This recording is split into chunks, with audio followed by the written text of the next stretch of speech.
Hey, remember Smash 4? Oh, not really. Hey, remember Smash 4 custom moves?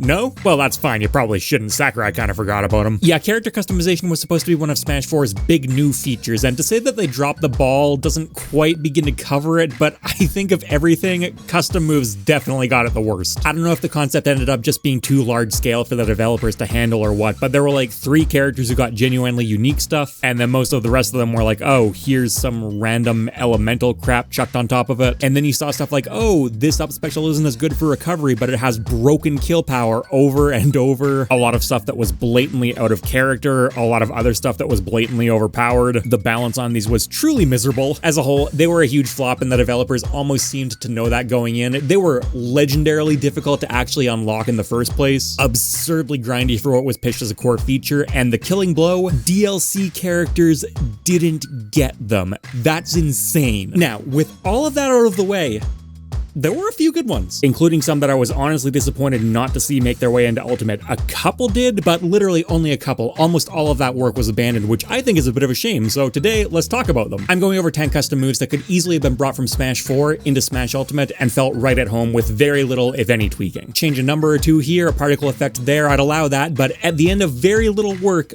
I want them to fit right into Smash Ultimate's environment, not feel like a brought over custom move, if that makes sense. Let's get into it.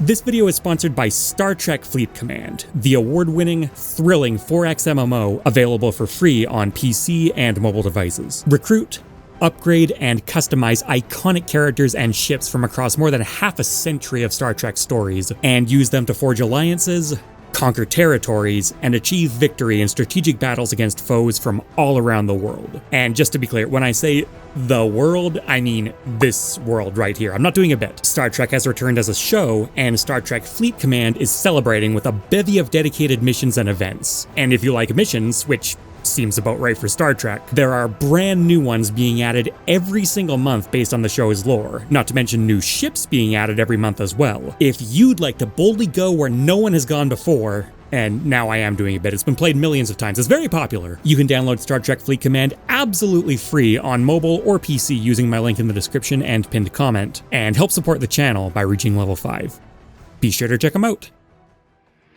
I'm going to start off with what's often the poster child for this conversation, Ganondorf's Wizard's Dropkick. In a lot of ways, this is just a very sensible upgrade over the Wizard's Foot, which is a burst option that has way too many flaws for how critical it is at patching up Ganondorf's neutral. Wizard's Dropkick has similar coverage, but it goes up and over instead, which means that with good prediction, he can bypass a lot of projectiles and lower hitting moves, and it's also got way less ending lag than Wizard's Foot, making it safer to use. And the balancing factor is that it's not nearly as powerful as the basic version, which is fine. The fact that it has a much higher hitbox also gives it more value as a combo extender, another area that Ganondorf can famously struggle with. An area he unjustifiably struggles with even more, though, is recovery, and this is where the Wizard's Dropkick really shines. Unlike the Wizard's Foot, which just basically plummets you straight down and has provided essentially no kind of recovery utility ever since Melee, where it gave you your double jump back, Wizard's Dropkick covers a slightly lower, but still overall very similar angle, even if you do it in the air. It still doesn't give him a broken recovery or anything like that, it's still relatively slow and exploitable, but it gives him the basic human decency, Gerudo decency, of an aerial burst movement option that doesn't put him into free fall, which is what the vast majority of those do nowadays. If this was ported into Ultimate, he'd still need to work hard to make it back, but he wouldn't end up in these checkmate scenarios anymore just by being flung far off stage, which is something that almost no other character has to deal with. And it would also be incredibly easy for the developers to implement. You basically just make the particle effect purple and it's good to go. The devs may have taken some inspiration from this when they were designing Smash Ultimate Ganon. He does still have the Wizard's Foot, but it's got a lot less ending lag on it. And one point you can make in Wizard's Foot's favor is because its utility is a lot lower, it's allowed to be stronger, which is more in line with Ganondorf's overall characterization, but I think that's fine. Ganondorf is all power all the time, which yes, does fit the Triforce of Power holder, but can we not have one move with even a bit of utility on it? Is that such a deal breaker? And part of what I really like about this move as well is its balance. It felt really good, it was very useful for Ganondorf, but it was never broken in a sea of a lot of stuff that legitimately was. So you could port it over just fine, pretty much untouched, but now that we know what we do about Ganondorf, you could basically give it the Ultimate version's power level and Smash 4's trajectory, and it wouldn't even make Ganondorf a great character. I certainly don't blame the developers for not doing that at the time. Remember, in early Ultimate days, people thought he was a solid upper mid-tier or even a high-tier character. Man, wild times. But even just using the untouched Smash 4 version and keeping it untouched would have been a big upgrade regardless, and it would have made Ganondorf a much more interesting and better character. Okay, going in a totally different direction for our next one here. Samus's melee charge shot. This is undeniably a lot worse than Samus's charge shot, and you're never gonna pick it. And Samus, as she appears in Ultimate, I don't think you can get rid of her charge shot either. I don't think those kinds of moves are necessarily super healthy, and I'd much rather see Samus get reworked, but total reworks are way outside the scope of this video. But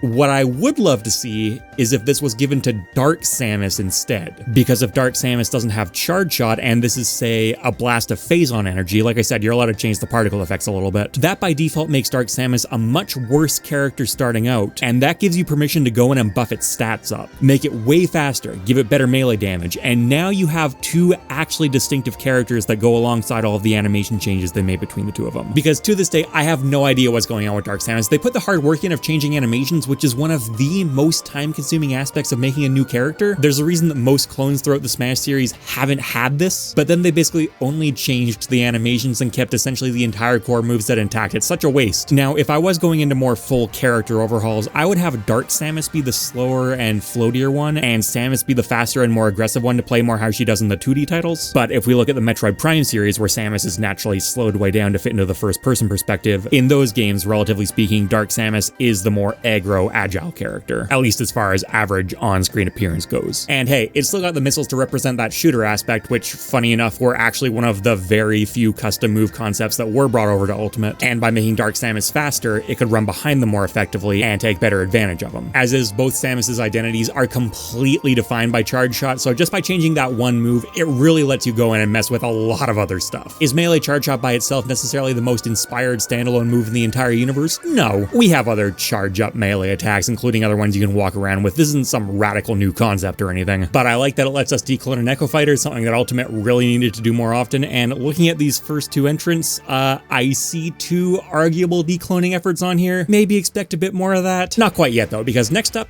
we have Bowser's Fire Shot. So, in Ultimate, Bowser's Fire Breath was given a big buff to the point where it's actually a pretty fundamental part of his game plan at this point. That was a smart move from a balance perspective, but I'd be lying if I said I loved the design of this move. I don't like getting just free damage and a free 2-frame opportunity every time your opponent's going to recover just for pressing the B button. I'm not necessarily saying it's unbalanced, but it is very cookie cutter, low skill, repetitive gameplay. In neutral, it's more reasonable, but you know, the fact that he can like jump and then maybe B reverse it and then it works as an anti-air and hits opponents on the ground and can even be unblockable, that's a bit much. Even if it does still have risk to it, it's just kind of annoying. Fire Shot is a more conventional projectile, and I think from a design perspective, this one's much healthier. It still plugs up a big hole in Bowser's neutral, maybe even a bigger one, and that applies whether you're talking about him having even just a regular basic projectile, or if you brought its end leg down low enough, he could run behind it because he's a pretty fast character, which would really help out his approach game in a way that actually lets him use his full toolkit instead of something that, again, is kind of repetitive and overbearing. Reptar in Nickelodeon All-Star Brawl 2 is pretty much this exact concept, a fast heavyweight who can run behind a projectile, and it works. It's a successful design as far as I'm concerned. They do take some additional steps to balance it out. Reptar takes a bit longer to get moving than Bowser, and there is a fire meter that he needs to adhere to as well, but the core concept is just fine, and I think you could squeeze that into Ultimate with just a couple of number tweaks. And it harkens back all the way to his very first Mario appearance, which is cool. I like seeing characters' entire legacies represented in Smash whenever I can. On top of that, it also means that him and Charizard don't have essentially the same neutral special, so hey, would you look at that, even more decloning. Now, to be fair, even though Bowser's first appearance had him using individual fireballs, he's still heavily associated with that steady stream of fire nowadays, and he got to that concept in Smash before Charizard did, so it's not Bowser's fault. It's actually kind of lame they made Flamethrower a carbon copy of it, even if that is kind of how it appears in the Pokemon games. But is what I'm working with, and overall in Ultimate, I'd say Flamethrower is a bit more balanced in general, and is giving Bowser some legacy to pull from, which is cool, and it promotes a playstyle I think I'd prefer more too. Moving on to number 4, we have Kirby's Uppercutter. This one I'm choosing more from a gameplay perspective. This is Final Cutter, except it's much faster, and it's only the upper half of it. That makes it less faithful in a lot of ways to the Kirby games, which do send him up and then back down with the shockwave. And that's generally something I'm going to argue against. But I'm going to make an exception in this case because Final Cutter is a terrible move and always has been, especially in close quarters, whereas Kirby is a close quarters fighter. Uppercutter is a fantastic close quarters move. It's much faster, which makes it a viable out of shield option, something Kirby can struggle with quite a bit. Again, big problem for a brawler character, and because it's so fast and has such good disjointed vertical range, it's a very viable anti-air and even better in combo applications. Smash 4 Kirby with customs on has a legitimate kill confirm with a simple up tilt into uppercutter because it's actually reasonably strong too, and it adds so much to his game plan without feeling cheap. When it comes to recovery purposes, it's better there too. Yeah, sure, he can't do that Hail Mary, throw himself up and down and pray his opponent doesn't know how to intercept a thing anymore, but as far as just conventionally going up to the ledge with it, it's much faster and therefore harder to react to, and it also snaps to the ledge reliably, so overall, much more consistent. Having a forgiving recovery is very in theme with Kirby's beginner-friendly, teach-you-the-game kind of design. Now, if the concept for this video was just doing whatever I wanted, I might say keep Final Cutter, but make it, if not the same speed as Uppercutter, then certainly much closer in speed to it. Yeah, it doesn't give you nearly as substantial a recovery boost anymore, and you get combos instead of kill confirms, which Kirby arguably needs, but it is striking a better middle ground of a very welcome boost to Kirby's close quarters game while still feeling like the actual move from the Kirby series. There's still some argument against that angle. Spamming up-down projectile will potentially be very annoying for newer players to deal with. Not impossible to work around, you could meet things halfway, and regardless, in the context of this video, given the choice between Final Cutter as it currently appears and an actual useful move, it's no contest. Coming up on the halfway point, what I'd say is probably one of Smash 4's more beloved custom moves, Palutena's Jump Glide. You know what's boring as hell? Teleport recoveries, especially when you have an identical move already in the game that you're ripping off. Sure, they've got a little bit of cool factor to them entirely because of ledge cancel stuff, but other than that, they are the blandest recovery options in the game. Always the same timing, always bypass edge guarding. Did you hit the 2-frame or not? Did you hit the lingering hitbox or not? You know what's cool?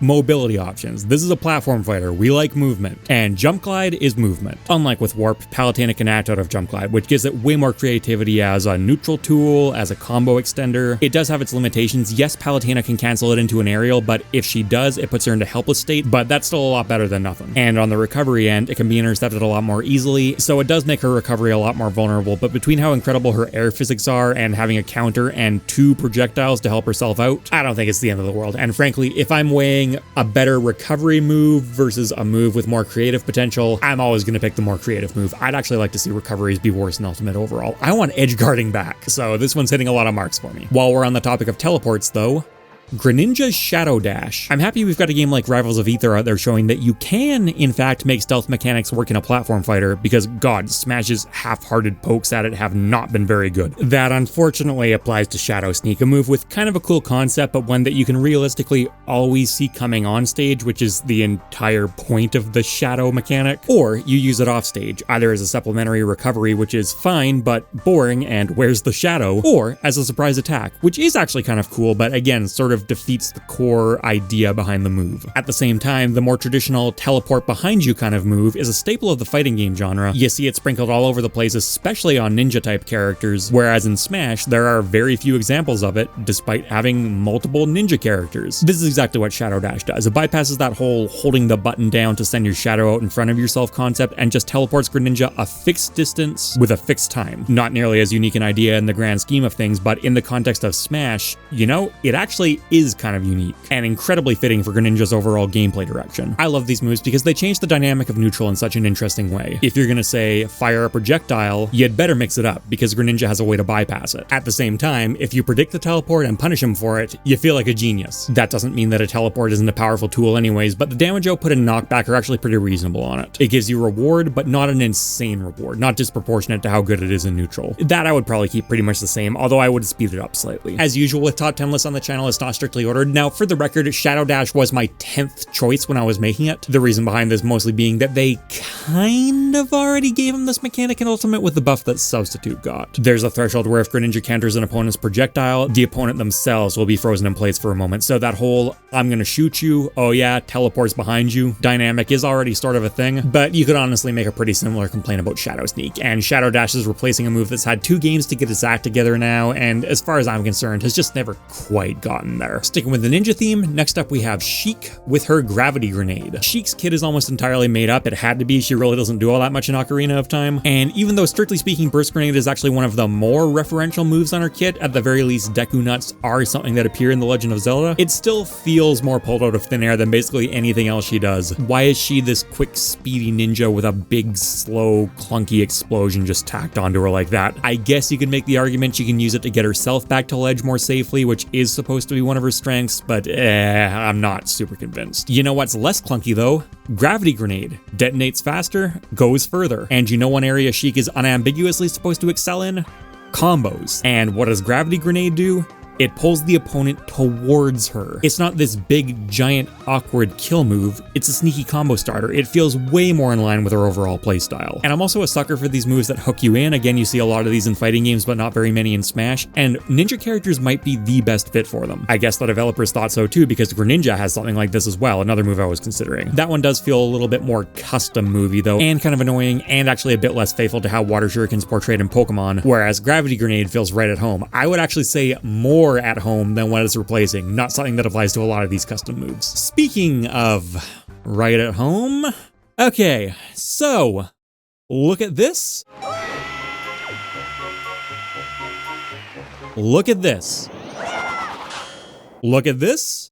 Look at this. Why the actual hell is this not an ultimate? It's so fucking obvious. The Hurricane Spin is one of the signature moves of Toon Link. The sliding spin attack, as they insist on calling it for some reason, is already programmed and animated and ready to go. Don't get me wrong, the version that appears in Smash 4 is actually a little bit weak and on the slow side. I would boost its speed up to, I think you could probably just get away with the exact same frame 6 as Toon Link actually does in Ultimate. Lower its power a bit to compensate, don't let it slide quite as far if it's uncharged. If you wanted to get fancy with it, you could change its grounded recovery animation to that dizzy spell he goes into. The details are up for debate. The main thing I'm just concerned about here is, why is this not already an ultimate? Even if this wasn't already a custom move, it's still a wish that I and many other people have already made. The fact that it's just sitting there begging to be used is just salt in the wound. Okay, moving on to the second last pick here.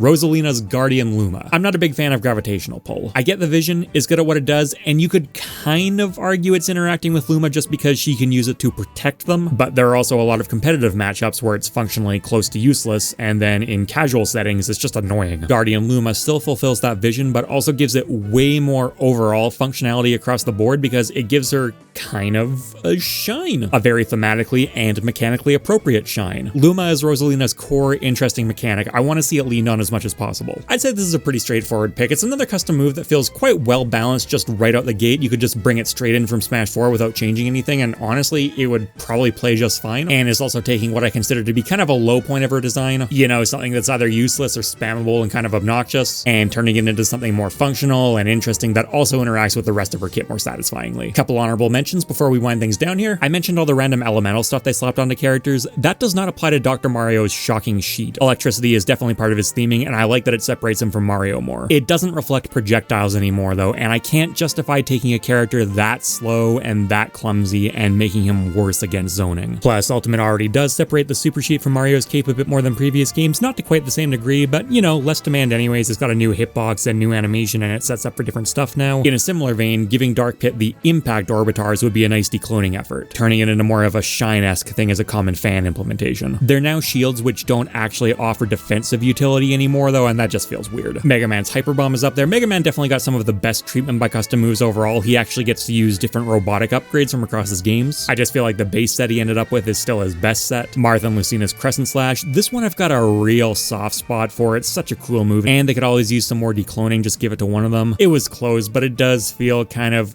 custom movie and opens up some potentially pretty degenerate stuff too. The Guiding Bow, another move I have a soft spot for. It does feel very custom move-ish though. Having Lucina get the dashing assault would be kind of cool, trade off some shield break potential for some more mobility. Similar deal with the Falcon Dash Punch. Part of me loves how completely useless the Falcon Punch is. Part of me would like to see it get a little bit more of that Smash 64 recovery utility back. Ike's Ether Wave, I really want him to get the Sword Beam projectile. This isn't necessarily how I want him to get it though. I think the ultimate implementation where they went and turned it into an armored beast of a kill move instead is actually more interesting. Okay, moving on to our final pick here, and I'm not expecting a lot of resistance on this one.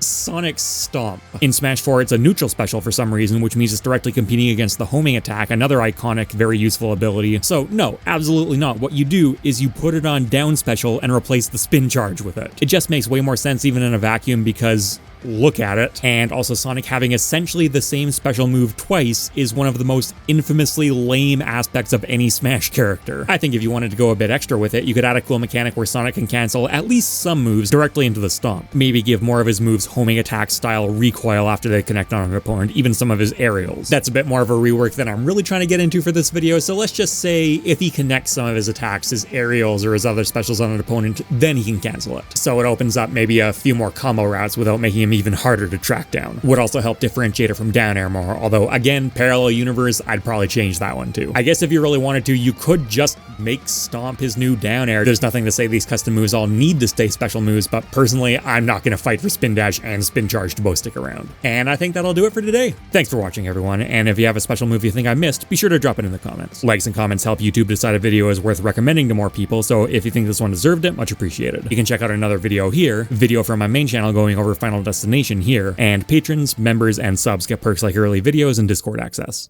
Later, people.